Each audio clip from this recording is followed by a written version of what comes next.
Hi, I'm Janet. I'm a body control Pilates teacher, and this is my cousin Anya, a student. We're going to be looking at her posture from a Pilates point of view for breathing. So Anya, if you just relax your arms down by your side, just imagine there's a plumb line going through your skull all the way through your spine to your feet.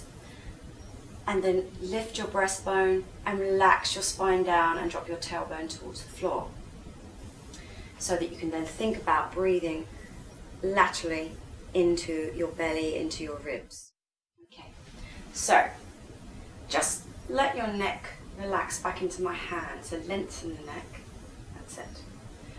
And then I just put my hands here and think about breathing into my hands, so wide into the hands. So you're not so much rising the chest, breathing into the hands and out, breathing in and out, all the time thinking of lengthening through your spine.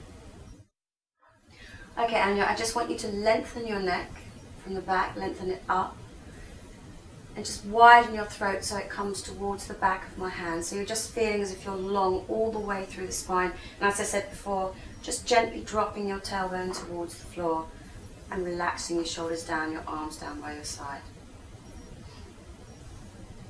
Okay, so then think of breathing wide into my hands and into the belly. In through the nose and then out through the mouth.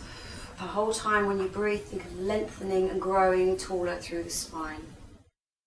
Okay, so I want you to lengthen through the spine, through the neck, and all the way down to your tailbone. You gently let that just drop slightly towards the floor without altering the pelvis too much, keeping your knees soft. So you've got a nice long line through the body, and then you can start to breathe laterally into my hands, through the nose and out through the mouth. So I'm Anton Browne. I'm just going to add to what Janet has given earlier. My experience is with Alexander, though I'm not a qualified teacher by any means, but to give you an idea of the similarities, if you like.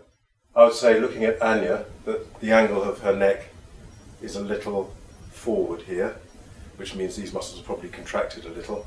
So in Alexander they would say, I'm going to reposition you, but you say no. In other words, not to say no, you're not going to allow it, but to try and break any habitual thought that might come from someone doing that. You immediately tense and go somewhere. So you say no, so you just try to follow my hand. So I try to lengthen here a little bit, and maybe can you follow my hand back there? Maybe, I think that. And you're still facing up just a tiny bit, so I'd do that. So what we're trying to do is make sure that Anya's not forward like that, but backward and up.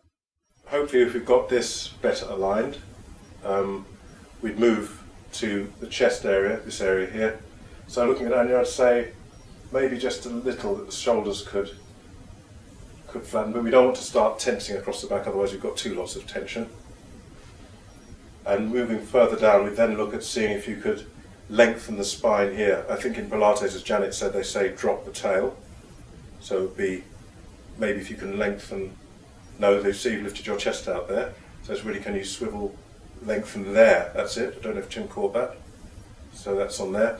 So lengthen in Alexander, they say think up along the spine, coming upwards. They mention if there's a string here, can you imagine that that string just gets pulled slightly and all your vertebrae just level out. So that's what we're looking at. If we're going to move around to the front and the breathing, then can I get you to take a breath in as you are, as you would normally? So I don't know if Tim can see that across Anya's chest here when she breathes in again. Can you see it's lifting? And then one more time. So what we're going to see is if we can leave your chest where it is, are you able to breathe into your hand? Try, doesn't matter if it doesn't work. So that's the chest again. And then you've driven your chest down. So I'm going to leave the chest alone. And can you breathe into your hand? Alright, can you blow? So we notice that Anya blows by depressing her chest. Could we see that too? So, okay, so we're going to do some bench work to see if we can get you to feel what it feel what it's like to breathe lower down abdominally. Thank you.